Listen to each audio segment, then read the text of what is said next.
नमस्कार. शनिवार रविवार म्हटलं किंवा वीकेंड म्हणला की महाराष्ट्रीयन लोकांच्या घरामध्ये आवर्जून बनणारा एक पदार्थ म्हणजे नॉनव्हेज.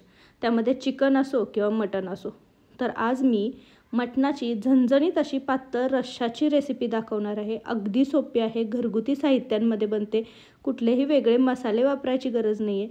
तुम्ही जरी बॅचलर राहत असाल किंवा नवशिके असाल तरीही ही अशी मटण रस्सा तुम्ही अगदी पहिल्या प्रयत्नात बनवू शकता. चला तर मग वेळ न घालवता तो कसा बनवायचा ते पाहूयात. तर मटण बनवण्यासाठी इथे मी अर्धा किलो मटण आणलेलं आहे. हे हड्डीचे आणि मांसाचे मिक्स पीस आहेत. तर हे आपण स्वच्छ धुवून घेतलेले आहे. 2 ते 3 पाण्याने स्वच्छ हे मटण धुवून घ्यायचं. शक्यतो फ्रेश मटणच आणायचं. तर हे असं स्वच्छ धुवून घेतलेलं मटण मी एका ताटलीमध्ये निथळायला घेतलेलं होतं. जास्त मोठेही नाही आणि जास्त छोटेही नाही असे हे पीस करून आणलेले होते. तर मटण स्वच्छ धुवून घेतलेले ते साईडला ठेवूयात आणि आता ते फोडणी घालायची सुरुवात करूयात. तर इथे मी गॅसवरती एक कुकर ठेवलेला आहे. यामध्ये साधारण 2 मोठे चमचे तेल घालणार आहे. तर मटण शिजण्यासाठी वेळ लागतो आणि जरी तुम्ही पातेल्यात शिजवायचं म्हटलं तरी ते व्यवस्थित शिजत नाही. त्यामुळं आपण ते कुकरमध्ये शिजवणार आहोत. तर कुकरमध्ये तेल घातले. तेल थोडं गरम झालं की यामध्ये एक मध्यम आकाराचा कांदा बारीक चिरून घेतलेला आहे तो घालणार आहोत. कांदा आपण छान व्यवस्थित तेलावरती परतून घेणार आहोत. छान खरपूस होईपर्यंत हा परतून घ्यायचा आहे, पण जास्त करपवायचं नाही आहे. तर याचा थोडासा गुलाबीसर रंग बदलेस तोपर्यंत कांदा आपण छान परतून घेणार आहोत.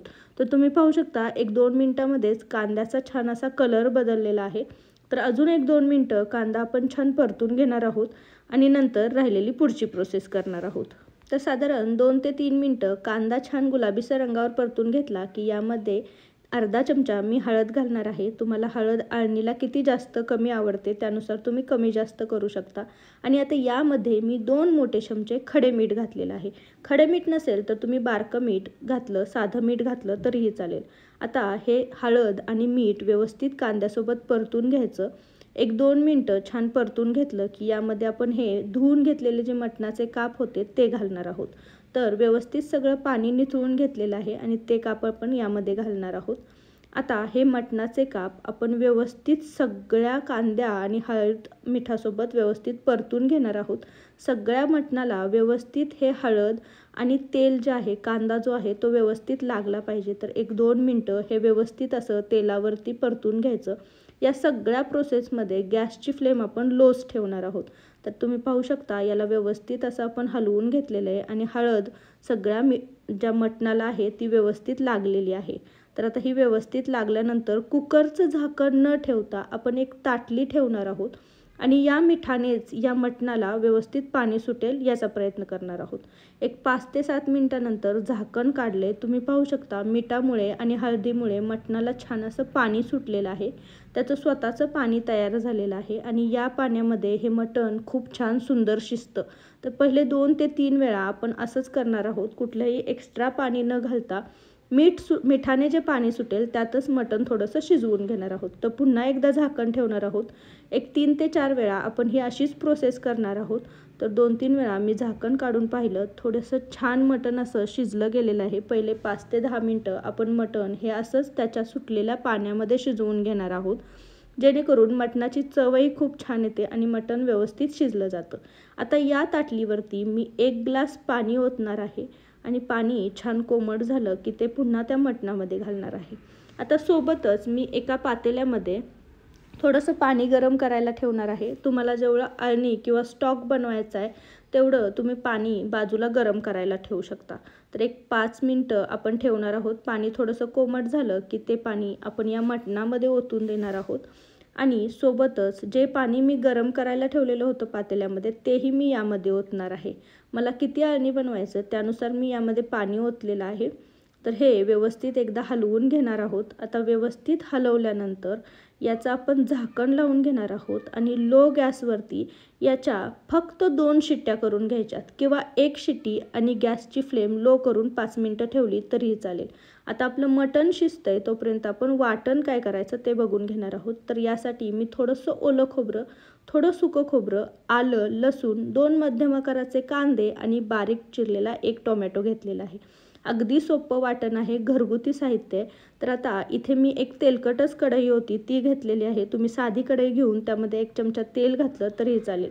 यामध्ये पहिल्यांदा आपण सुकं खोबरं घालणार आहोत. तर साधारण 2 मोठे चमचे बारीक चिरलेलं खोबरं आहे. हे जास्त खोबरं घेतलेलं नाही आहे. तर तुम्हाला वाटण किती करायचं आहे, किती लोकांसाठी करायचं आहे त्यानुसार वाटण थोडं कमी जास्त केलं तरी चालेल. आता हे सुकं खोबरं आपण छान खरपूस होईपर्यंत भाजून घेणार आहोत. तेल टाकल्यामुळे काय होतं, खोबरं सगळ्या बाजूने एकसारखं भाजलं जातं. तर खोबरं व्यवस्थित भाजलं आहे ते काढून घ्यायचं आणि आता ओलं खोबरं आपण छान भाजून घेणार आहोत. तर ओलं खोबरंही आपण त्याच कढईमध्ये टाकणार आहोत. सोबत थोडंसं तेल टाकून घेणार आहोत. तेल टाकल्यामुळे हे खोबरंही व्यवस्थित भाजलं जातं. तर हे एकदा हलवून घेतलं आणि यानंतर आपण यामध्ये तेल टाकणार आहोत.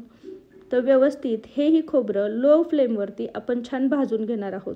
जास्त हाय फ्लेम ठेवली तर मग ते खोबरं करपू शकतं आणि ज्या वाटणाला खरपूस असा वास न येता आपल्याला जो करपलेला वास असतो तो येतो.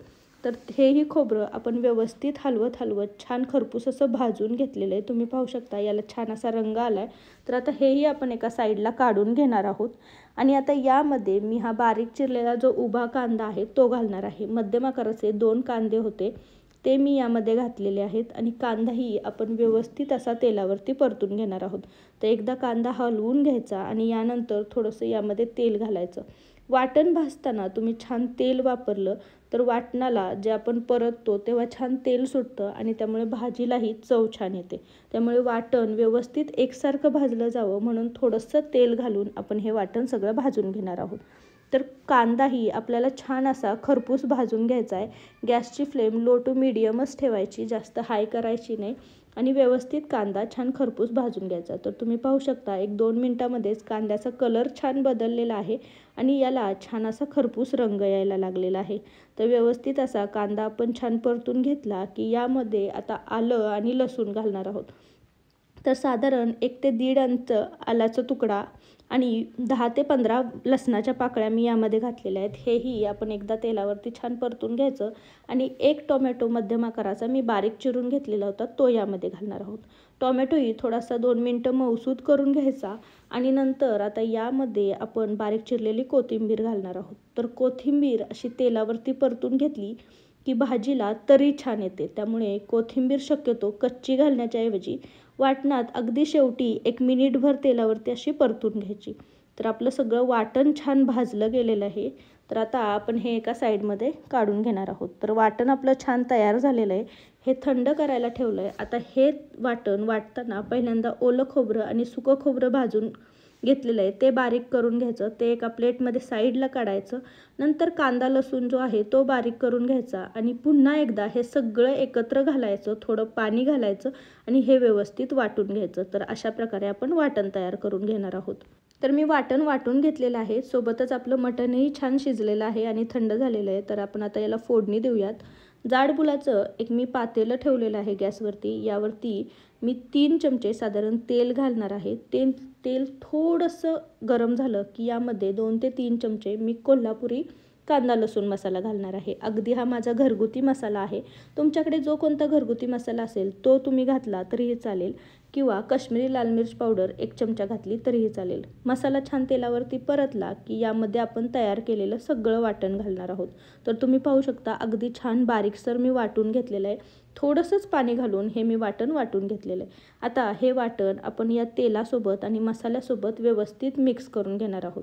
आता या सगळ्या प्रोसेसमध्ये मी कुठेही कोणताही विकतचा मसाला वापरलेला नाही आहे. पण तुमच्याकडे कांदा लसूण मसाला नसेल तर तुम्ही जे घरगुती मसाले वापरता, घरात तयार केलेले असतात साठवणीचा, तो वापरला तरीही चालेल. तर तुम्ही पाहू शकता वाटणाला आपल्या हळूहळू तेल सुटायला लागले आणि याचा कलर चेंज व्हायला लागला आहे. तर आता राहिलेले 3 ते 4 चमचे जे कांदा लसूण तिखट होतं ते मी यामध्ये घातलेलं आहे. आता या जागी तुम्ही मटण मसाला आणि थोडासा घरगुती मसाला घातला तरीही चालेल. तुमच्या तिखटाचा अंदाजा घेऊन तसे मसाले घालायचे. आता हे व्यवस्थित सगळं परतून घ्यायचं आणि याला छान तेल सुटेपर्यंत आपण परतून घेणार आहोत. यामध्ये मी अर्धा चमचा साधं मीठ घातलेलं आहे, बारीक मीठ. जास्त मीठ घालायचं नाही कारण आपण आळणीलाही भरपूर मीठ घातलेलं आहे. आता वाटणाला छान तेल सुटेपर्यंत आपण हे परतून घेणार आहोत. तुम्ही पाहू शकता वाटणाचा हळूहळू कलर बदललेला आहे आणि याला छान तेलही सुटायला लागलेलं आहे. तर आता यामध्ये मी हे जे आळणीचा स्टॉक होता तो 1 चमचाभर घालणार आहे आणि पुन्हा एकदा आपण हे वाटण व्यवस्थित हलवून घेणार आहोत. तर वाटण छान हलवून घेतलं की या प्रकारे आळणीचा स्टॉक घातला की वाटण करपतही नाही आणि छान याला तेलही सुटतं. तर आता वाटणाला छान तेल सुटलं आहे. यामध्ये आपण हे शिजवलेलं सगळं मटण आणि अळणी घालून घेणार आहोत. लहान मुलं असतील तर तुम्हाला अळणी काढून ठेवायचं असेल तर तेवढं आठवणीनं काढून ठेवा. आता हे राहिलेलं सगळं शिजवलेलं मटण आणि अळणी आपण यामध्ये घालून घेणार आहोत. तर व्यवस्थित हे सगळं कुकरमधून मी हे काढून घेतलेलं आहे आणि हे यामध्ये घालून घेतलेलं आहे. तर हे व्यवस्थित ओतून घ्यायचं आणि नंतर तुम्हाला हवं आहे तेवढं तुम्ही यामध्ये पाणी घालून घेऊ शकता. तर हे मी व्यवस्थित ओतून घेतलेलं आहे आणि नंतर यामध्ये साधारण मिक्सरच्या भांड्यामध्ये 1 ते 1.5 मिक्सरचं भांडं भरेल एवढं पाणी घातलेलं आहे. तर आता एकदा हलवून बघायचं. जास्त पातळ वाटत असेल तर हे थोडंसं नंतर खोबऱ्यामुळे घट्ट येतं, पण शक्यतो जास्त पातळ रस्सा बनवायचा नाही. तर व्यवस्थित एकदा हलवून घेतलेला आहे. जास्त घट्ट नाही आणि जास्त पातळ नाही असा हा आपला रस्सा छान तयार झालेला आहे. तुम्ही पाहू शकता याला आत्ताच छान तरी आली आहे. तर आता लो फ्लेमवरती छान 10 ते 15 मिनटं हे छान उकळून घ्यायचं. तर अगदी लो फ्लेमवरती आपली भाजी जी आहे रस्सा भाजी ती छान उकळी यायला लागलेली आहे. हे छान उकळायला लागलेलं आहे. हे जास्तीत जास्त जसं उकळेल तसं हे थोडंसं दाटसर होतं. तर मस्त अशी ही आपली मटणाची रस्सा भाजी तयार झालेली आहे. अगदी गावरान पद्धतीने बनवली. यामध्ये कुठलेही वेगळे मसाले वापरलेले नाही. घरगुती उपलब्ध साहित्यांमध्येच हे मस्त असं मटण मी तयार केलेलं आहे. तर अशी ही झणझणीत मटणाची रेसिपी तुम्हीही एकदा बनवून पहा. कशी झालेली मला कमेंटमध्ये सांगायला विसरू नका. रेसिपी जर आवडली असेल तर रेसिपीला एक लाईक नक्की करा आणि तुमच्या फॅमिली आणि फ्रेंड्ससोबत याची लिंक जास्तीत जास्त शेअर करा. तुम्ही जर माझ्या चॅनलवर नवीन असाल तर चॅनलला नक्की सबस्क्राईब करा आणि जवळचे बेल आयकॉनही दाबा. त्याने माझ्या चॅनलवरच्या नवीन नवीन रेसिपींचं नोटिफिकेशन तुम्हाला मिळत राहतील. तर पुन्हा भेटू अशीच एक चमचमीत झणझणीत अशी रेसिपी घेऊन. तोपर्यंत थँक्यू.